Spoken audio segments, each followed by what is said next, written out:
अस्सलाम वालेकुम friends, this Zubair Khan once again. Friends, आज का हमारा टॉपिक है nodal analysis.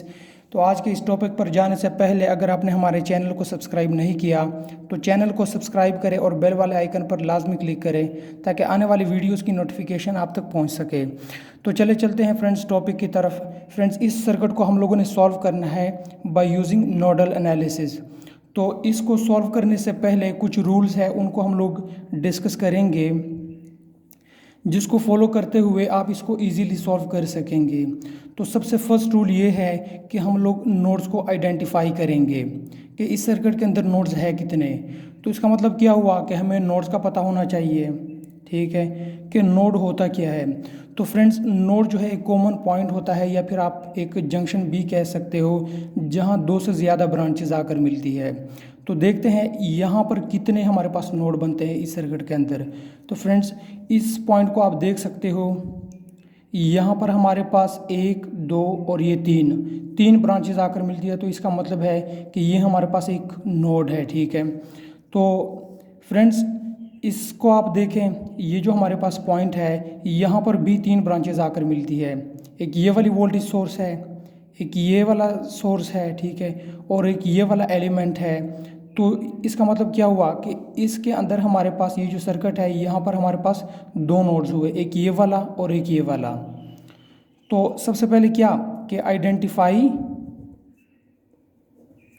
All the nodes को आइडेंटिफाई करना है हम लोगों ने।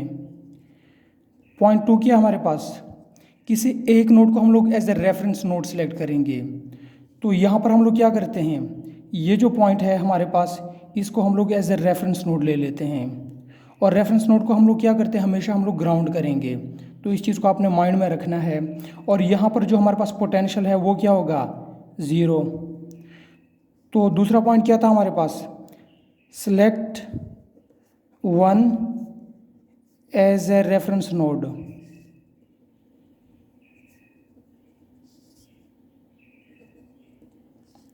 और इसका पोटेंशियल क्या होगा, ज़ीरो होगा।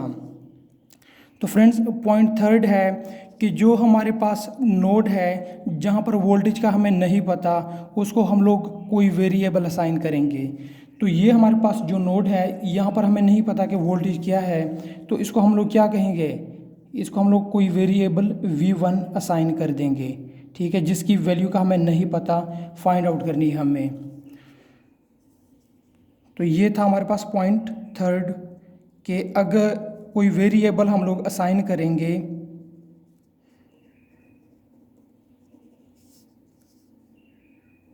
नोड को जहां हमें वोल्टेज का पता नहीं होगा, तो इसके बाद पॉइंट फोर हमारे पास क्या है, ये जो पॉइंट है, ये जो नोड है जहाँ पर हमें वोल्टेज का नहीं पता, इसके साथ हम लोग क्या करेंगे, यहाँ पर हम लोग KCL की इक्वेशन इसके लिए लिखेंगे। और हम लोग एज्यूम करेंगे कि जितने भी करंट्स है इस पॉइंट से क्या कर रहे हैं, लीव कर रहे हैं। जितने भी करंट्स है वो इस पॉइंट से क्या कर रहे हैं, लीव कर रहे हैं। ये हम लोग अपनी आसानी के लिए कर रहे हैं, ठीक है। इससे क्या कर रहे हैं, सारे करंट जो है वो लीव करें। आप ऐसे भी कह सकते हो, सपोज कोई करंट है वो यहाँ से एंटर हो रहा है, ठीक है, तो क्या कर रहा है, इस नोड में एंटर हो रहा है, इधर को लीव कर रहा है, इधर को लीव कर रहा है। तो जैसे कि वो KCL है हमारे पास के current entering is equal to current leaving. लेकिन हम लोग इस झंझट में नहीं पढ़ना चाहते कि current entering is equal to current leaving. अक्सर औकात जो है स्टूडेंट्स इस चीज़ में कन्फ्यूज़ हो जाते हैं। तो हम लोग सिंपली कह देते हैं कि all the currents are leaving and that leaving currents is equal to zero. उसका सम क्या होगा, इक्वल टू ज़ीरो। तो इक्वेशंस लिखेंगे, KCL की इक्वेशंस लिखेंगे फॉर द नोड whose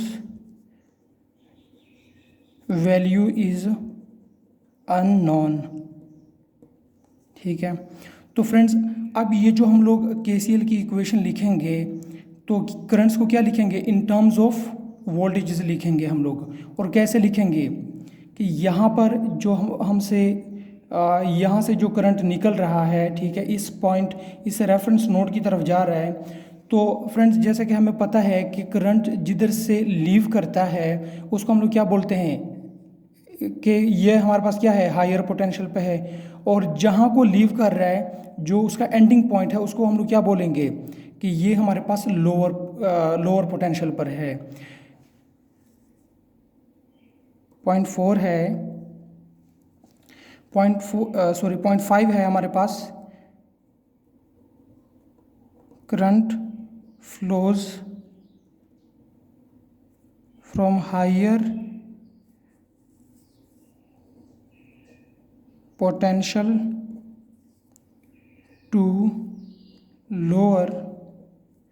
इसके लिए हम लोग क्या लिखेंगे, जो इक्वेशन लिखेंगे I इज़ इक्वल टू, जो इक्वेशन हम लोग लिखेंगे, अब सपोज इस पॉइंट V1 से करंट निकल रहा है तो इसका मतलब है कि ये हमारे पास क्या है, हायर पोटेंशियल पे है। V1 लीव कहाँ को कर रहा है, इस नोड V की तरफ लीव कर रहा है, ये जो रेफरेंस नोड है हमारे पास इधर को जा रहा है, तो -V, ठीक है, जिसकी वैल्यू 0 है, डिवाइडेड बाई क्या, डिवाइडेड बाई ये जो हमारे पास रेजिस्टर है जिसकी वैल्यू 100 है, तो इस रेजिस्टर R से हम लोग डिवाइड करेंगे। तो फ्रेंड्स यहाँ पर एक और चीज़ जो बहुत ज़्यादा इम्पोर्टेंट है वो ये है कि अगर रेजिस्टर के साथ हमारे पास कोई ब्रांच आ जाए, सपोज ये वोल्टेज सोर्स आ जाए, तो उसके लिए हम लोग इक्वेशन फिर कैसे लिखेंगे।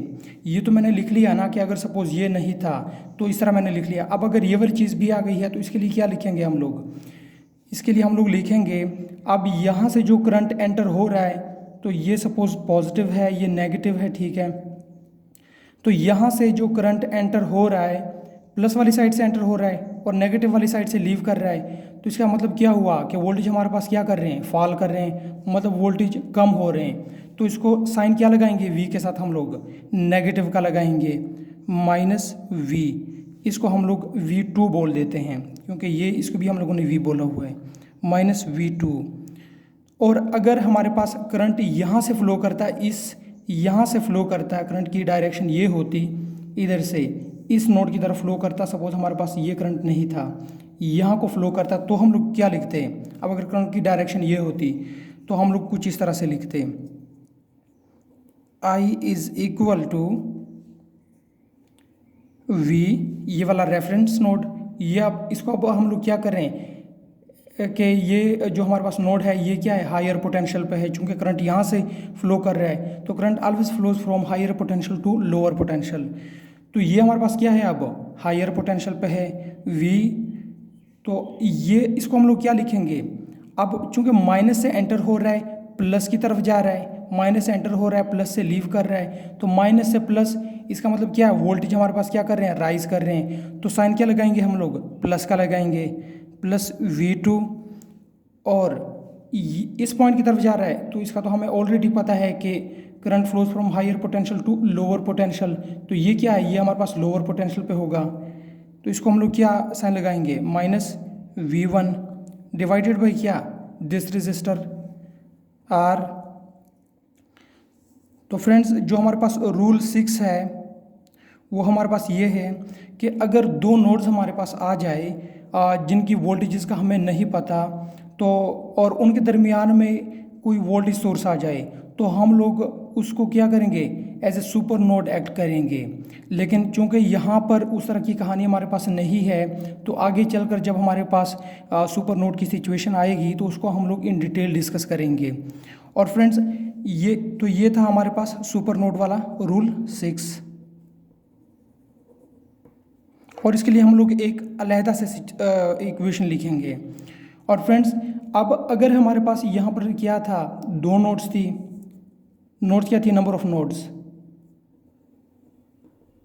2 थी, तो हम लोग क्या करेंगे, सपोज ये जो नोड्स है उनको हम लोग n बोल देते हैं, तो हमारे पास जो इक्वेशन आएगी इस सर्किट के लिए वो क्या आएगी, n-1।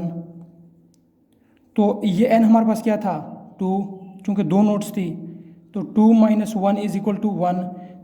तो कितनी इक्वेशंस हमारे पास बनेंगी इस सर्किट के अंदर, एक इक्वेशन। और ये एक हम लोग माइनस कौन सा कर रहे हैं, ये जो रेफरेंस नोड है इसको हम लोग, क्योंकि इसकी वैल्यू तो हमारे पास 0 है, इसकी वैल्यू ये तो हमारे पास समझो कि एक कांस्टेंट है जिसकी वैल्यू का हमें पता है वो 0 है, तो उसके लिए तो हमारे पास कोई इक्वेशन नहीं बनेगी। तो चलते हैं फ्रेंड्स अब इस सर्किट को सॉल्व करते हैं बाय यूजिंग नोडल एनालिसिस। तो अब हम लोग क्या करते हैं, अप्लाई नोडल एनालिसिस।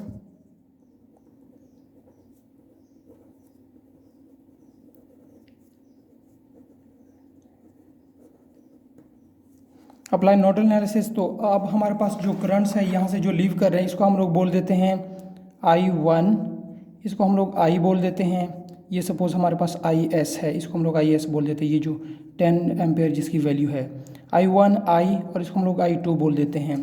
तो ऑल दी करंट्स चूँकि leaving this node, apply nodal analysis eight node V1, ठीक है।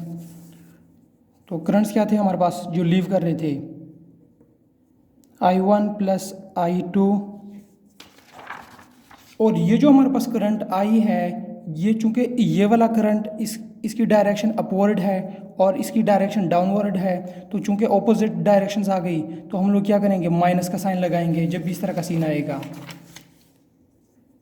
वैसे तो प्लस था लेकिन इसके लिए हम लोग क्या करेंगे, minus I is equal to 0, और ये जो I है इसकी वैल्यू यही होगी। ये जो 10 एम्पेयर है, क्योंकि यहाँ पे कोई और ब्रांच तो नहीं है हमारे पास, यहाँ से जो फ्लो होने वाला करंट है वो तो ये वाला है, लेकिन जस्ट हम लोगों ने इसकी डायरेक्शन जो है वो डाउनवर्ड कर दी।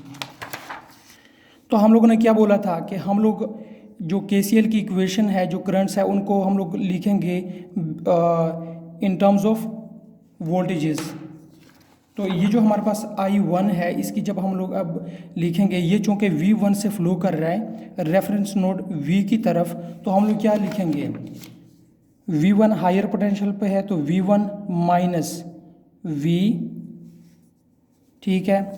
और ये अब चूँकि ये वोल्टेज सोर्स भी दरमियान में आ रहा है, तो इसको जब हम लोग लिखेंगे, करंट चूँकि पॉजिटिव साइड से एंटर हो रहा है और नेगेटिव साइड से लीव कर रहा है, तो इसका मतलब क्या है कि हमारे पास वोल्टेज क्या कर रहे हैं, फॉल कर रहे हैं। तो साइन क्या लगाएंगे हम लोग, नेगेटिव का लगाएंगे, माइनस V2 डिवाइडेड बाई क्या, R प्लस, अब ये I2 के लिए हम लोग लिखते हैं, करंट चूँकि V1 से लीव कर रहा है और V की तरफ, ये जो रेफरेंस नोड V है जिसकी वैल्यू 0 है, इस तरफ आ रहा है, तो ये हमारे पास क्या हुआ, हायर पोटेंशियल पे हुआ, और जिस तरफ को फ्लो कर रहा है वो क्या है, लोअर पोटेंशियल पे है।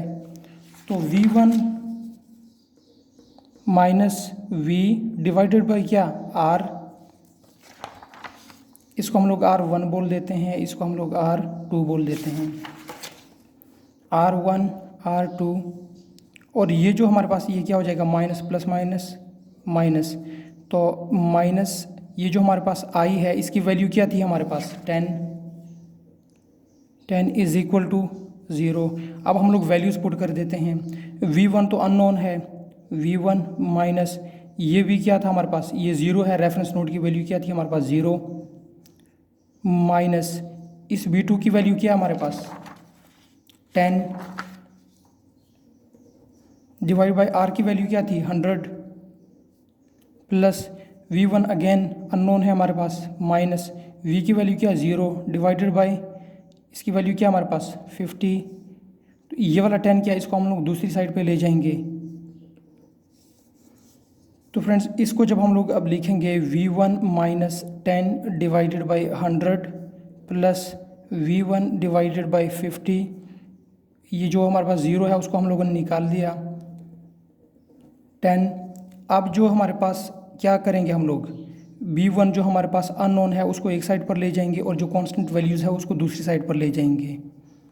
V1 इंटू, सॉरी इसको ना आप कंफ्यूज हो जाएंगे, फिर स्टेप्स को मैं लीव नहीं करता, शॉर्ट नहीं करूँगा। V1 डिवाइडेड बाई 100, इसको इस तरह से मैं लिख सकता हूँ ना, minus 10 divided by 100 plus V1 divided by 50 is equal to 10।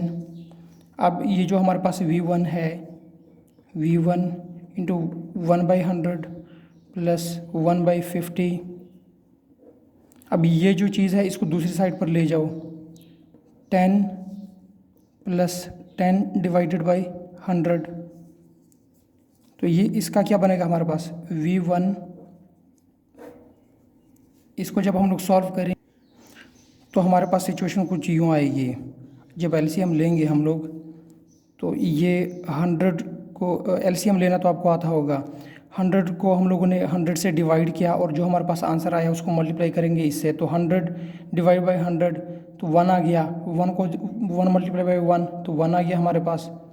50 divided by 100, 100 को 50 से डिवाइड करेंगे, आंसर क्या आता है 2। 2 को 1 से मल्टीप्लाई करेंगे तो 2 आ जाएगा, इज इक्वल टू। इसी तरह से इसका भी हम लोग एलसीएम लेते हैं 100।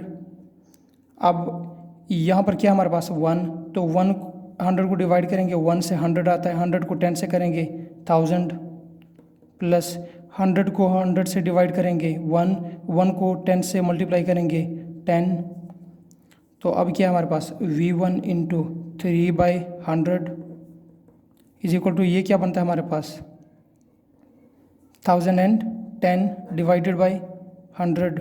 तो ये दूसरी साइड पे चला जाएगा। V1 is equal to multiply by, ये जब दूसरी साइड पे जाएगा तो क्या बनेगा हमारे पास, ये उल्टा हो जाएगा ना जब दूसरी साइड पे जाएगा। तो इसको जब अब हम लोग सॉल्व करेंगे तो क्या आएगा हमारे पास, इनको इनके साथ ये 100 के साथ कैंसिल हो जाएगा।